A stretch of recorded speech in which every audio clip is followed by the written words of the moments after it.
Hey everybody, how's it going? Welcome back to Cosmic Culture, the channel where we talk all things major movie and television news, theories, breakdowns, and much more. I, of course, am your host, Chris, and today we have a few major Marvel updates to present for you. One, the director for the Fantastic Four has been rumored. Now, it seems like a lot of inside sources are all agreeing with this name, so that definitely changes a little bit about our ideas as to what announcements we might be getting, as many people previously presumed that the big announcement would be the director. But now with that all out there, Disney may need to reconsider what their big announcement will be. Also, we are going to discuss the first look at Ironheart's fully upgraded armor. Now, we've seen little bits and pieces of her, Riri Williams, her working on a suit that definitely looked like it was made in a cave. But now we have concept art of a full-on, high-level Iron Man class suit. So we're going to be talking about all of that information and of course much more in today's Marvel update and discussion. If you haven't already, consider subscribing and turning on that notification bell so you don't miss out on any of our other daily updates happening here on the channel. You can also follow me on my other socials, Instagram at Chris M. Rosser and Twitter at The Culture Chris.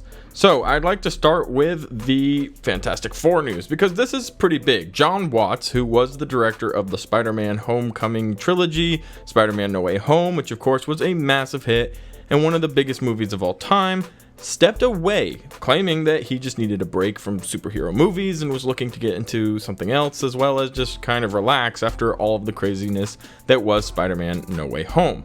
So Jon Watts, who was 100% the director, set in stone, well in to do Fantastic Four, stepped out, leaving the massive MCU project without a director. Well, now it is currently being rumored by TheDirect.com and a few others, including Deadline and some inside scoopers who you guys are all familiar with, that Matt Shakman will direct the Fantastic Four. Now, Matt Shakman actually also did WandaVision, which was a massive Disney Plus project, the first one to release, and honestly, I know, having had conversations with a lot of you guys, your favorite Disney Plus series. It was a very powerful and unique Marvel project, very different from anything else we have ever received or had ever received up to that point in the MCU. So certainly it is something to get excited about if you enjoyed that style of creativity and everything that came along with it. Now, that doesn't necessarily mean that, oh my gosh, this is going to be like WandaVision, it's going to have all these weird chopped up episodes, because WandaVision very much was its own project. And you also have to keep in mind, Kevin Feige very much has his hand on the steering wheel when it comes to the creative ideas of how and where and what exactly needs to happen. But something that I think gives us a lot of confidence from this announcement is that Matt definitely knows how to direct and hold an audience attention. With all of the questions as to who will be the Fantastic Four, where in the timeline will the first movie happen, is it going to be something from the very early days, like 60s, and they're going to have been trapped in the quantum realm and they're going to have this whole powers coming from the quantum realm, then translated into them getting out and turning into MCU modern day heroes, versus are they going to have an origin stories that happens in present time and they're going to move forward from there with Doom, who is going to be a very major player in the MCU. Honestly, we're going to be getting Kang versus Doom. I do wholeheartedly believe this, that at some point Kang and Doom are going to either pretend to team up and one will cross the other, or they'll just full on have a whole out-long battle that I do believe Doom will eventually end up winning, and this will lead to the MCU's version of God Emperor Doom and Secret Wars happening after a massive incursion and us leading to Battle World, but that's definitely getting way ahead of the point. The point of the matter is the Fantastic Four is a very important project for the current timeline and for the current saga that we are in, especially knowing that the Fantastic Four have a massive project coming out during Phase 6. Now, all of the information we got was a release date and that the project is coming. We didn't get a title, we didn't get a director, we definitely still don't have a cast, and although the rumors are out there, this is what we're hoping to have happen during D23. D23 is just around the corner. In fact, on September 10th, Marvel have their big presentation where during the big Disney event, they're going to start giving us updates, news, information, announcements, reveals, teaser trailers, all things Marvel, and that's happening on the 10th. Well, during this panel, however long it be, an hour and a half, 2 hours, we're expecting to get some pretty big updates. Now, San Diego Comic-Con, which was just a little bit ago, gave us a ton of major updates. So what else is left? Well, the cast of the Fantastic Four is one of the bigger updates that remain. I think out of the order of excitement generally, having talking to fans, it's Deadpool, Fantastic Four cast, and then of course some X-Men news. Those are the things people are most excited for. Now of course we could still get updates for awesome projects like Nova, Young Avengers, Midnight Suns, but Deadpool, Fantastic Four, and X-Men, that's what people want to hear about. So D23 really needs to provide one of those, if not more, big major updates if they want to make fans happy with what they have to show.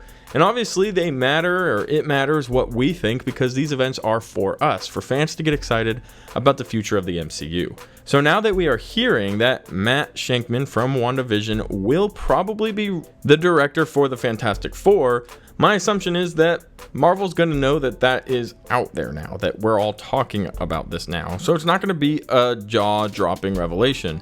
If they have cast news, I would be expecting to get cast news during San Diego Comic-Con, even if it's just one character. Even if it's The Thing, played by Jason Segel, or if it's Invisible Woman, played by somebody else. Give us something. I'm really excited for that prospect. I also wanted to talk to you guys about this concept art for Ironheart, not just, Riri Williams or her making a little heart out of some iron. This is a full-on Iron Man Mark pick a number suit, and it actually is so clean. I really like the way they put this together. It keeps a lot of the spunk of Riri Williams, but at the same time has such an MCU modern look with some of the Wakandan flair through the technology. You can see that in the eyelids. It's got the gold trim, but it has the classic hot rod red, just like Iron Man. And overall, I think this is a suit we will be very excited and kind of blessed to see on screen. It's going to be happening in Wakanda Forever. This is concept art for Wakanda Forever. We've already seen her in the trailer making her first suit, which has been compared to Iron Man's first suit. Tony Stark did it in a cave with a box of scraps. Well, she did it in Wakanda with a little bit of iron. It looks like she's got some scraps she's putting together into a suit. But eventually, with all of the geniuses that are surrounding her and all of the high-tech advanced technology that she has, I think she's going to be able to put something that looks a lot more like this together. And she even kind of has that embodied heart on her chest, and then the matching eye slits, the gold, the kind of, like I mentioned, it just has a really cool Iron Man Black Panther fusion swirl to it, and I really like the overall design of this. Now I can't wait to see it in full effect, its full CGI effect on the big screen when that does happen in Black Panther Wakanda Forever, which of course, as we all know, is the next big blockbuster releasing for the MCU. And I personally am very excited following the first teaser trailer, which was extremely emotionally driven. Now, hopefully, the entire idea of what Black Panther Wakanda Forever is going to be isn't based off of our pulled heartstrings with the passing of Chadwick Boseman, and there's actually some pretty awesome story in there as well. The passing of the mantle of Black Panther, even though I know there is a call for hashtag recast T'Challa, I will say my expectation is that they pass the mantle on, and I think we're going to get more than one Black Panther in Wakanda Forever. But we also know we're going to be getting one Ironheart, which I'm very excited for following what this concept art is displaying. Overall, very exciting weekend for Marvel, and it's only going to get more exciting as we ease our way into Disney Plus Day and into D23. So if you haven't already, consider subscribing and turning on that notification bell. Let me know what you think about these two updates in the comment section down below. Give me your idea for your Fantastic Forecast. What do you think about this concept art, and what do you think about the new Fantastic Four director? Thank you everybody for watching to the very end of the video. I'll catch you in the next one right here on Cosmic Culture.